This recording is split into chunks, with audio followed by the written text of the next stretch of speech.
इसमें मिन्नत कहां है तो तरला कहां है? कोई बताया मुझे? यानी अजीबो गरीब किस्म के पाकिस्तान के अंदर जैसे ही पहला टिकर चला ना कि इमरान खान ने आर्मी चीफ को खत लिख दिया, तो उसके साथ ही एक प्रोपेगेंडा मैं देख रहा था शुरू हो गया अजीबो गरीब किस्म का। जनाब इमरान खान लेट गया, इमरान खान जो है वो बैठ गया, इमरान खान का ये हो गया। भाई फौज इमरान खान की है, वो कहता है, और वो कहता है इसको ठीक करना है।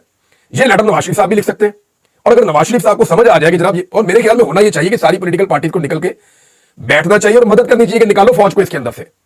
ये फौज के करने के काम थोड़ी है कि ये सियासी जमात लेकर आनी है, ये वाली नहीं लेकर आनी, ये वाला जो एंकर है ये प्रोग्राम करेगा और ये वाला एंकर प्रोग्राम नहीं करेगा, इसको बैन कर दो और इसको रहने दो। अदालत में कौन सा जज होना चाहिए और कौन सा नहीं होना चाहिए, ये वाला बंदा जो इसको जबरी तौर पे लापता कर दो और इसको ना करो, ये चीजें फौज के करने की है ही नहीं। उनका काम है बॉर्डर पे सिक्योरिटी का, बाकी धंधे सारे छोड़ दें। और इसको छुड़वाने के लिए तमाम पाकिस्तानी सियासी क़यादत को अगर मिलकर भी रोल प्ले करना पड़े तो वो कर सकते हैं, करना भी चाहिए, क्योंकि पाकिस्तान को हल की तरफ जाना है, जंग की तरफ नहीं जाना। हमने कोई जंग नहीं करनी इस मुल्क के अंदर, कोई तबाही नहीं फेरनी पाकिस्तान के अंदर। हमने इन मामलों का हल निकालना है और लीडर वही होता है, सियासतदान वही होता है, लीडर वही होता है जो कोशिश करे कि मामला किसी लड़ाई के बगैर हल हो जाए, जो कोशिश करे कि बगैर खून खराबे के मसले का हल निकला है। अब इमरान खान साहब ने हुज्जत तमाम कर दी है, आर्मी चीफ को भी लिख दिया खत, चीफ जस्टिस को भी लिख दिया खत, आईनी बेंच के सरबराह को भी लिख दिया खत, सबको इमरान खान साहब ने बता दिया। आर्मी इदारों को भी इमरान खान साहब ने लिखना शुरू कर दिया है, कई दुनिया के मुस्लिम ममालिक को भी अब लेटर्स लिखे जाएंगे, वो भी काम शुरू कर दिया है। तो इमरान खान साहब अपनी नई तहरीक शुरू करने से पहले जो अपने हार्डलाइनर्स को वो सामने लेकर आए, जिनमें जुनैद अकबर और आलिया हमजा बहुत फ्रंट फुट पे जा रहे हैं, और अली एजाज भुट्टो साहब भी हैं, आजकल उनका भी बड़ा नाम आ रहा है, और भी बहुत सारे लोगों का है। तो ये जो जिस तरह की ये टीम बनी है और जिस तरीके से मोमेंटम पकड़ रहे हैं, आने वाले दिनों में इन्होंने सड़कों पे आना ही आना है। और इमरान खान साहब की बहन बार बार निकल के बताती हैं कि इमरान खान ने कहा कि फैसला तो सड़कों पे ही होगा। लिहाजा ये एक चार्जशीट थी और ये एक खत है, और खत के अंदर शिकवे है ना, सारे शिकवे। कहीं पे इमरान खान साहब ने कोई तारीफ तो की नहीं, इमरान खान साहब ने सारे शिकवे किए और उनको ठीक करने के एंड में इमरान खान साहब ने एक साबिक वज़ीर-ए-आज़म के तौर पे, एक तजर्बाकार सियासतदान के तौर पे उन्होंने मशवरा भी दिया। अब ये खाली आर्मी चीफ के लिए नहीं, मैंने आपको बताया कि ये जैसे सुनाना किसी को और बताना किसी को, तो ये वो वाला मामला है।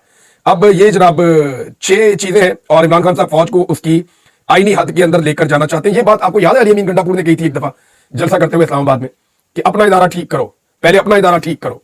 तो ये वो अली अमीन गंडापुर साहब ने उस दिन जो बात की थी, आप इसको उसके साथ जोड़कर देख सकते हैं। एक और चीज है नाज़रीन, फौजी अदालतों वाला मामला बहुत बुरी तरह गले पड़ गया इस हुकूमत के, बहुत बुरी तरह गले पड़ गया, क्योंकि जो यूरोपीय यूनियन का वफद गया है उनका सारा फोकस ज्यादातर इसके ऊपर रहा कि फौजी अदालतों में सिविलियंस को सजा क्यों हो गई। अब ये जो है खालिसतन जो फौजी अदालतों की ख्वाहिश थी ये एस्टेब्लिशमेंट की जानिब से थी, हुकूमत का इससे कोई लेना देना नहीं था। हुकूमत के तो नजर में यही है ना कि आप मुकदमे चलाएं इनके ऊपर। अब इसका क्राइटेरिया बड़ा अजीब था, कुछ बंदे हैं सेम जुर्म के उनको ले गए फौजी अदालतों में, कुछ बंदे हैं सेम जुर्म के उनको ले गए सिविल अदालतों के अंदर, दहशतगर्दी की अदालतों के अंदर, जो सिविलियंस की अदालतें वहां पे ले गए। तो ये कुछ समझ नहीं आई कि ये बंदा उधर क्यों चला गया और ये बंदा उधर क्यों चला गया, और फिर ये भी समझ नहीं आई कि एकदम ही सबके फैसले आ गए। जब दबाव पड़ा आलमी सतह पे तो एकदम ही सबके फैसले आ गए।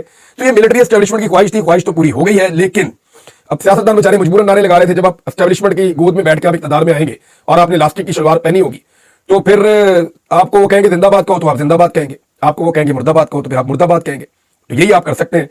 अब मामला यहां तक पहुंच गया है कि अदालत के जरिए से ऐसा दिखाई देता है कि शायद फौजी अदालतों का कांटा निकाल दिया जाएगा, ताकि आलमी सतह पर जो पाकिस्तान की बदनामी हो रही है या जो नुकसान होने जा रहा है उस नुकसान से बचने की कोशिश की जा सके। इसके ऊपर एक प्रोपेगेंडा तैयार किया जा रहा है, वो मैं आपको पहले बता देता हूं।